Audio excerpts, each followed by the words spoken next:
ಎಲ್ರಿಗೂ ನಮಸ್ಕಾರ. ಯಶೋಧ ಗಂಗಾ ಕುಕಿಂಗ್ ಚಾನಲ್ಗೆ ಸ್ವಾಗತ.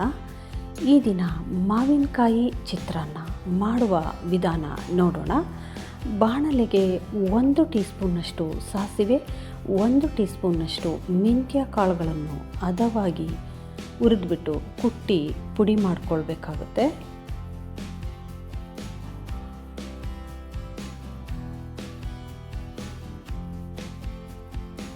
ಇದನ್ನು ಕಲ್ಲಿನಲ್ಲೇ ಕುಟ್ಟಿ ಪುಡಿ ಮಾಡ್ಕೊಳ್ತೀನಿ. ಈಗ ಬಾಣಲೆಗೆ 6 ರಿಂದ 7 ಟೇಬಲ್ ಸ್ಪೂನ್ನಷ್ಟು ಎಣ್ಣೆಯನ್ನು ಹಾಕ್ಕೊಂಡಿದ್ದೀನಿ. ಸುಮಾರು 7 ಟೇಬಲ್ ಸ್ಪೂನ್ನಷ್ಟು ಅಡುಗೆ ಎಣ್ಣೆಯನ್ನು ಹಾಕ್ಕೊಂಡಿದ್ದೀನಿ.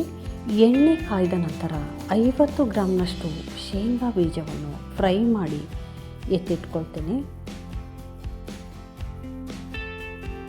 ಈಗ ಅದೇ ಎಣ್ಣೆಗೆ ಸ್ವಲ್ಪ ಸಾಸಿವೆ, ಸ್ವಲ್ಪ ಜೀರಿಗೆಯನ್ನು ಸೇರಿಸ್ಕೊಳ್ತೀನಿ. ಮಧ್ಯಮ ಉರಿಯಲ್ಲಿ ಇಟ್ಕೊಂಡಿರಬೇಕಾಗುತ್ತೆ. 1 ಟೀ ಸ್ಪೂನ್ ಕಡಲೆಬೇಳೆ ಮತ್ತು 1 ಟೀ ಸ್ಪೂನ್ನಷ್ಟು ಉದ್ದಿನ ಬೇಳೆಯನ್ನು ಕೂಡ ಹಾಕ್ಕೊಂಡು ಫ್ರೈ ಮಾಡಿಕೊಳ್ಬೇಕು. ಸ್ವಲ್ಪ ಒಂಬಣ್ಣ ಬರೋ ರೀತಿಯಲ್ಲಿ ಫ್ರೈ ಮಾಡಿಕೊಳ್ಬೇಕಾಗುತ್ತೆ. ಮಧ್ಯಮ ಉರಿಯಲ್ಲಿ ಇಟ್ಕೊಂಡಿರಬೇಕು. ಹಾಗೆಯೇ ಖಾರಕ್ಕೆ ಬೇಕಾದಷ್ಟು ಹಸಿರು ಮೆಣಸಿನಕಾಯಿನ ಸೇರಿಸ್ಕೊಂಡಿದ್ದೀನಿ. ನಾನಿಲ್ಲಿ ಸುಮಾರು 4 ರಿಂದ 5 ಹಸಿರು ಮೆಣಸಿನಕಾಯಿನ ಹಾಕ್ಕೊಂಡಿದ್ದೀನಿ.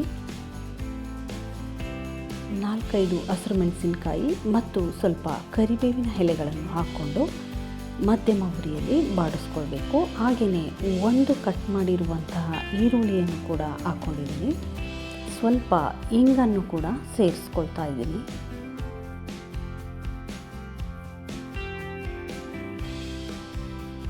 ಅರ್ಧ ಟೀ ಸ್ಪೂನ್ನಷ್ಟು ಅರಿಶಿಣ ಪುಡಿಯನ್ನು ಕೂಡ ಇದಕ್ಕೆ ಹಾಕ್ಕೊಂಡು ಫ್ರೈ ಮಾಡ್ಕೊಳ್ತೀನಿ.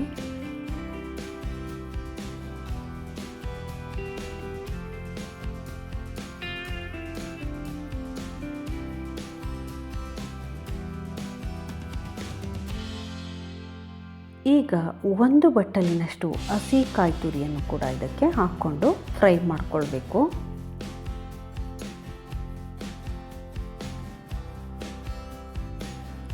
ನಂತರ 1 ಮಾವಿನಕಾಯಿಯನ್ನು ತುರಿದುಬಿಟ್ಟು ಹಾಕ್ಕೊಳ್ತಾ ಇದ್ದೀನಿ. ನಾನಿಲ್ಲಿ ತೋತಾಪುರಿ ಮಾವಿನಕಾಯಿಯನ್ನು ಬಳಸ್ಕೊಂಡಿದ್ದೀನಿ. 1 ತೋತಾಪುರಿ ಮಾವಿನಕಾಯಿಯನ್ನು ತುರಿದುಬಿಟ್ಟು ಸೇರಿಸ್ಕೊಂಡಿದ್ದೀನಿ. ಸ್ವಲ್ಪ ಮಟ್ಟಿಗೆ ಫ್ರೈ ಮಾಡಿದರೆ ಸಾಕಾಗುತ್ತೆ. ತುಂಬ ಫ್ರೈ ಮಾಡೋದೇನು ಬೇಕಾಗೋದಿಲ್ಲ. ಹಾಗೆಯೇ ರುಚಿಗೆ ಬೇಕಾದಷ್ಟು ಉಪ್ಪನ್ನು ಕೂಡ ಸೇರಿಸ್ಕೊಂಡಿದ್ದೀನಿ. ಸ್ವಲ್ಪ ಬೆಲ್ಲವನ್ನು ಕೂಡ ಹಾಕ್ಕೊಂಡಿದ್ದೀನಿ. ಬೆಲ್ಲ ಹಾಕೋದ್ರಿಂದ ರುಚಿ ತುಂಬಾ ಚೆನ್ನಾಗಿರುತ್ತೆ. ಆದ್ದರಿಂದ ಬೆಲ್ಲವನ್ನು ಸೇರಿಸ್ಕೊಂಡಿದ್ದೀನಿ.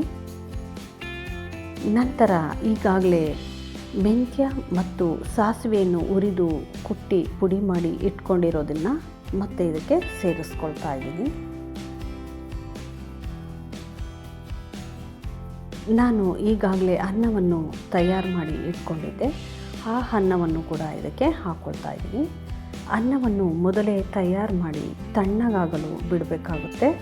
ತಣ್ಣಗಾದರೆ ಅನ್ನ ತುಂಬಾ ಬಿಡಿ ಬಿಡಿಯಾಗಿ ಚೆನ್ನಾಗಿ ಬರುತ್ತೆ. ಆದ್ದರಿಂದ ನಾನು ಮೊದಲೇ ಅನ್ನವನ್ನು ತಯಾರಿಸಿ ಇಟ್ಕೊಂಡು ತಣ್ಣಗೆ ಮಾಡಿ ನಂತರ ಇದಕ್ಕೆ ಹಾಕ್ಕೊಂಡು ಮಿಕ್ಸ್ ಮಾಡ್ಕೊಳ್ತೀನಿ. ಹಾಗೆಯೇ ಫ್ರೈ ಮಾಡಿ ಇಟ್ಕೊಂಡಿರೋ ಕಡಲೆಕಾಯಿ ಬೀಜವನ್ನು ಕೂಡ ಇದಕ್ಕೆ ಸೇರಿಸ್ಕೊಂಡಿದ್ದೀನಿ.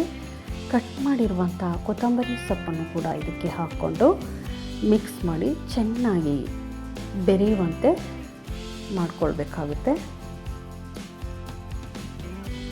ಎಲ್ಲವೂ ನೀಟಾಗಿ ಮಿಕ್ಸ್ ಆದ ನಂತರ ಈಗ ರುಚಿಕರವಾದ ಮಾವಿನಕಾಯಿ ಚಿತ್ರಾನ್ನ ತಯಾರಾಗಿದೆ.